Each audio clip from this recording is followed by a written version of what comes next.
जय श्री राम, जय श्री राम, जय श्री राम, सुल्तान की जय श्री राम, जय श्री राम। ఉమామహేశ్వర గారిని మన హిందూ సమాజాన్ని ఉద్దేశించి సందేశం ఇవ్వాల్సిందిగా కోరుచున్నాం. హనుమత్ జయంతి సందర్భంగా భగవాన్ హనుమత్ మహారాజ్ వారికి అలాగే శ్రీరామచంద్రమూర్తికి జయజయలు పలకడానికి భారతదేశం మొత్తం కూడా ప్రతి వీధిలోనూ ఉత్సవాన్ని అంగరంగ వైభవంగా జరుపుకుంటున్నటువంటి మన హిందూ బంధువులందరికీ హృదయపూర్వక అభినందనలు తెలియజేస్తా ఉన్నాం. ఈరోజు హిందూ సమాజం జాగృతమైంది. మనం తరతరాలుగా ఈ భూమి, తరతరాలుగా ఈ దేశం, తరతరాలుగా ఈ సంస్కృతి సాంప్రదాయాల్ని, మన పూర్వీకులు ఇచ్చినటువంటి సంస్కృతి సాంప్రదాయాల్ని మనం భావితరాలకు అందించవలసినటువంటి అవసరం మనందరి మీద కూడా ఉంది. ఈరోజు సమర్థవంతమైన నాయకత్వంలో ఈ దేశం అవినీతి రహితంగా, అవినీతి మచ్చ లేకుండా మూడోసారి ప్రధానమంత్రి నరేంద్ర మోడీ గారి చేతిలో ఈ దేశం ముందుకెళ్తా ఉంది. ఇది చాలా గర్వించదగినటువంటి విషయం. ఇది సామాన్యమైన విషయం కాదు. 3 సార్లు భారతదేశంలో ఇవాళ టెక్నాలజీ యుగంలో, ఆధునిక యుగంలో మూడోసారి అధికారంలోకి రావటం అంటే మామూలు విషయం కాదు. అంటే ఈ దేశాన్ని అన్ని విధాలుగా ముందుకు తీసుకెళ్తున్నటువంటి సమర్థ నాయకత్వం అవసరం ఈ దేశ ప్రజలు గుర్తించారనే విషయాన్ని ఈ సందర్భంగా తెలియజేస్తూ ఉన్నాం. ఖచ్చితంగా ఈ దేశం మందే. ఈ దేశాన్ని మనం రక్షించుకోవాలి. ఈ దేశాన్ని మనం కాపాడుకోవాలి. ఈ దేశ భవిష్యత్ తరాలకి మళ్ళా మన సంస్కృతి సాంప్రదాయాలు, అలాగే శివాజీ మహారాజు లాంటి వీరోత్తముల గురించి మనం చెప్పాల్సిన బాధ్యత మనందరి మీద కూడా ఉంది. అందుకనే ఈ బిఆర్టీఎస్ రోడ్లో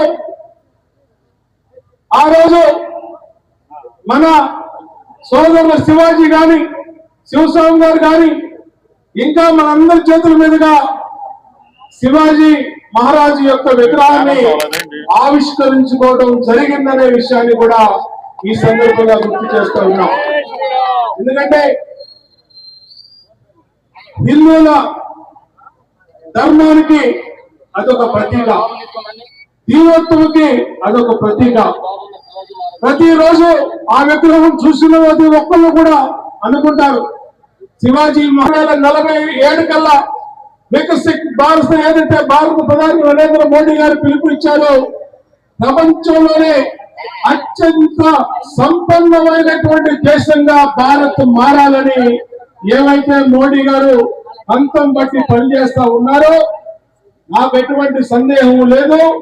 ఖచ్చితంగా ఈ దేశం 2047కి ప్రపంచంలోనే అతి గొప్ప దేశంగా భారత్ మారిపోతా ఉంది. ఇవాళకి భారత సత్తా ఏంటో ప్రపంచానికి తెలిసింది. భారత్ అన్ని దేశాలు ప్రపంచంలోనే 6-7 స్థానాలకి ఇవాళ పైకి ఎగబాకింది. రాబోయే రోజుల్లో ఇంకా ముందుకు తెలియజేసుకుంటూ ఇలాంటి సందర్భంలో మనమందరం కూడా కలిసికట్టుగా ఉండాలి. పార్లమెంట్ సభ్యుడిగా కేసీఆర్ శివనాథ్ చిన్ని గారు మేము మీకు ఒక సేవకుల్లాగా ఎప్పుడూ మీకు అందుబాటులో ఉంటాను అని చెప్పి ఈ సభాముఖంగా మీకు తెలియజేస్తూ ఉన్నాం. భారత్ మాతాకి, భారత్ మాతాకి, భారత్ మాతాకి. కమిటీ సభ్యులు శ్రీ కేసీఆర్ శివనాథ్ గారిని కూడా మన హిందూ సమాజాన్ని ఉద్దేశించి మాట్లాడవలసిందిగా కోరుతున్నాను.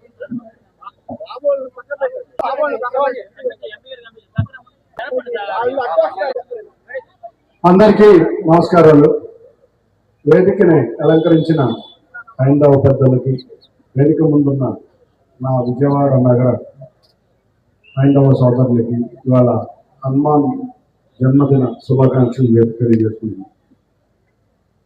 దేశం మొత్తం హనుమాన్ శోభయాత్ర బ్రహ్మాండంగా దిగ్విజయంగా దేశం మొత్తం అన్ని రాష్ట్రాల్లో చాలా దీక్షతో చేస్తున్నాం.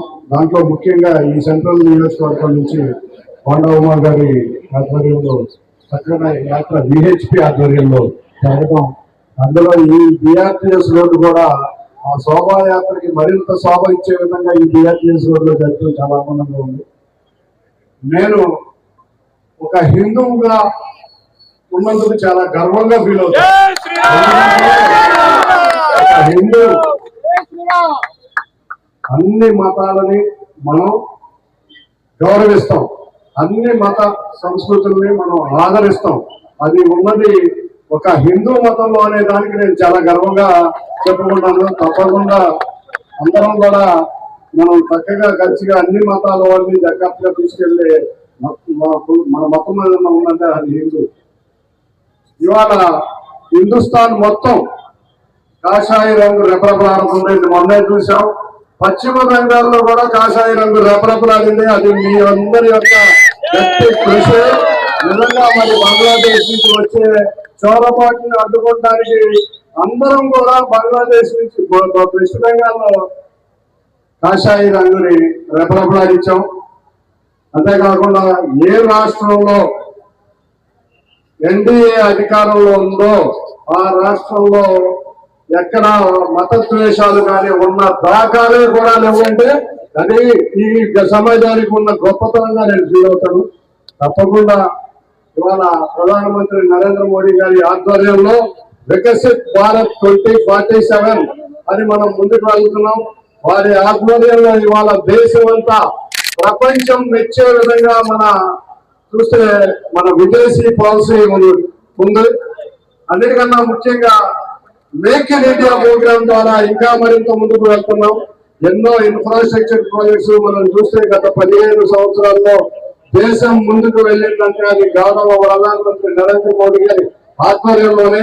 కాబట్టి ఇన్ని అద్భుత విజయాలు వారు సాధిస్తున్నారు. వారి ఆధ్వర్యంలో మన యువత భవిష్యత్తు బ్రహ్మాండంగా ఉండాలి. నిజంగా చూస్తే ఎన్నో యుద్ధాలు జరుగుతున్నాయి. ఎక్కడ యుద్ధం జరిగినా కూడా భారతదేశం తన స్వయం ప్రతిపత్తిని పోగొట్టకుండా తను ఏంటో అనేది నిరూపించకుండా ఎన్ని ఆంక్షలు విధించినా ఎవరికి భయపడకుండా ముందుకు వెళ్తున్నాం అంటే అది మోడీ గారి యొక్క గొప్పతనం. అంతేకాకుండా రాష్ట్రంలో కూడా చంద్రబాబు నాయుడు గారు, మోడీ గారు, పవన్ కళ్యాణ్ గారి ఆధ్వర్యంలో ఎన్డీఏ కూటమి అదే విధంగా మోడీ గారిని అనుసరిస్తా పాలన ముందుకు జరుగుతుంది. తప్పకుండా పండుగలన్నీ చేసుకోవాలి. బ్రహ్మాండంగా మనం చూస్తే ఎదురులాగా లేదు, చక్కగా పండుగలు చేసుకున్నాం. మొన్న దసరా కూడా విజయవాడ ఉత్సవం అనే కార్యక్రమాన్ని కూడా చేసుకున్నాం. దసరా గాని, దీపావళి గాని, సంక్రాంతి గాని, హనుమాన్ జయంతి గాని అన్ని పండుగలు జరుపుకొని చక్కగా మన హిందూ సమాజం అన్ని కుల మతాలని సమానం దాంట్లో చూస్తా ముందుకు తీసుకెళ్లే విధంగా ఉంటుందని తెలియజేసుకుంటా ఇంత చక్కని శోభాయాత్ర చక్కగా ఇటువంటి బిఆర్టీఎస్ లో అరేంజ్ చేసిన పెద్దలందరికీ, శివస్వామి గారు పెద్దలందరూ చాలా మంది ఉన్నారు, అందరికీ ముందుగా విహెచ్పి పెద్దలందరికీ కూడా మొన్నే చూసాం. గన్నవరంలో ఒక సంవత్సరం క్రితం 5 లక్షల మందితో ఎవరు రాజకీయ నాయకుల యొక్క సపోర్ట్ లేకుండా హైందవ సంఘారావం తీసుకొచ్చిన ఘనత మా విహెచ్పి. తప్పకుండా మరిన్ని ప్రోగ్రాములు చేసి ముందుకు తీసుకెళ్లాలని కోరుకుంటూ ఈ నియోజకవర్గంలో కానీ ఎన్టీఆర్